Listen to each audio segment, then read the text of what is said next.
आदरणीय राष्ट्रीय अध्यक्ष जी, मंच पे उपस्थित सम्मानित नेतागण, सम्मानित जनता को मेरा सादर प्रणाम। 2014 में जब बीजेपी सरकार आई थी तो उन्होंने कहा था सबका साथ सबका विकास, लेकिन उन्होंने केवल अपना विकास किया है, उन्होंने केवल अडानी अंबानी का विकास किया है। इन्होंने अनेक वादा किया था। पहला वादा था कि 2 करोड़ नौकरी देंगे पर ईयर। क्या किसी को नौकरी मिली? इन्होंने कहा था किसानों की आय दुगनी हो जाएगी। क्या किसानों की आय दुगनी हुई? इन्होंने कहा था 15 लाख खाता में आएगा। क्या 15 लाख खाता में आया? इन्होंने कहा था नोटबंदी से क्या आएगा? काला धन आएगा। क्या काला धन आया? और अब चुनाव आ गया है तो एक नए नारे के साथ आए। वो नारा है 400 पार। मैं कहती हूँ 400 पार नहीं, 400 हार होगा इनका, क्योंकि संविधान हटाने वाले हैं और हम संविधान बचाने वाले हैं। प्रधानमंत्री मोदी जी को इतना गुरूर है, इतना घमंड है कि उनका देश विदेश में नाम डंका बज रहा है, लेकिन जब वोट लेने की बारी आती है ये धर्म के नाम पे वोट मांगते हैं, हिंदू मुस्लिम के नाम पे वोट मांगते हैं, नफरत की राजनीति करते हैं। मैं कहती हूँ मेरी जनता इनको जवाब देंगी। 14 में आए हैं, 24 में जाएंगे। मैंने सुना था प्रधानमंत्री जी 14 में चाय बेचा करते थे।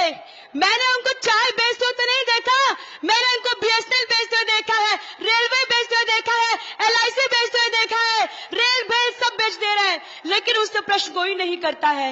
इलेक्ट्रल बॉन्ड के बारे में सुना है कि नहीं सुना है? उनका पर्दाफाश हो गया है और बीजेपी वालों का नारा है चंदा दो धंधा लो, नहीं तो ईडी सीबीआई का फंडा लो। मछली शहर लोकसभा में कुल 12 प्रत्याशी खड़े हैं। उन 12 प्रत्याशियों में से केवल आपकी बेटी और बहन पे बीजेपी वालों ने मुकदमा दर्ज किया है। मैं कहती हूँ 4-5 केस और दर्ज कर दीजिए। मैं तो वकील हूँ सुप्रीम कोर्ट की, अपना केस मैं खुद ही लड़ लूंगी। इस देश में न हिंदू खतरे में है, इस देश में न मुसलमान खतरे में है। धर्म का चश्मा हटाइए, आज हमारा संविधान खतरे में है। मैं आपको यही कहूंगी, यहाँ पे किसी को किसी से दिक्कत नहीं, नफरत नहीं है। इस देश को खतरा है तो बीजेपी वालों से खतरा है। ये बीजेपी वाले कहते हैं कि संविधान बदल देंगे। मैं यही कहूंगी, ऐसे कैसे संविधान बदल जाएगा? संविधान का देन मैं यहाँ खड़े होकर बोल रही हूँ। संविधान का देने का वोट दे सकते, नेता चुन सकते हैं। संविधान का देने की सम्मानता का अधिकार है और संविधान बदलने की बात करते हैं। मैं यही कहूंगी, इस देश में लोकतंत्र बचाने का चुनाव है। ये चुनाव न पीएम बनाने का चुनाव है, ये चुनाव न एमपी बनाने का चुनाव, ये चुनाव संविधान बचाने का चुनाव है। इस देश में महंगाई बढ़ गई है, किसान लोग धरना दे रहे हैं, ये सरकार आवाज नहीं सुनती उनकी।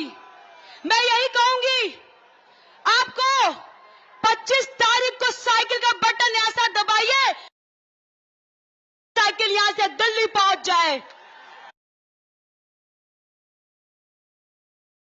तो गांव वाले सब कहते हैं कि बीजेपी वाले आए रहना। हम कहते क्या रहना, तो कहते खाली मोदी जी को देख के वोट दा। क्यों मोदी जी को देख के वोट दे? क्या मोदी जी क्या विकास करेंगे? मैं कहती हूँ नेता देखिए, नेता विकास करते, नेता को देख के वोट करिए, मोदी जी का चेहरा देख के वोट मत करिए। इस समय हमारे किसान भाई इस देश में धरना दे रहे थे, जब ये कुछ नहीं बोलते हैं। मैं यही कहूंगी, ये बीजेपी वाले डर गए हैं और इनको डर लग रहा है इनको। मैं यही कहूंगी, इनके नेता खटाखट यहाँ आ रहे मछली शहर में। मैं आपसे यही कहूंगी 25 तारीख को साइकिल का बटन दबना चाहिए। दबना चाहिए कि नहीं दबना चाहिए? और तेज साइकिल बटन दबना चाहिए कि नहीं दबना चाहिए? और साइकिल यहां से दिल्ली पहुंचाना है। जय भीम, जय समाजवाद, जय इंडिया गठबंधन।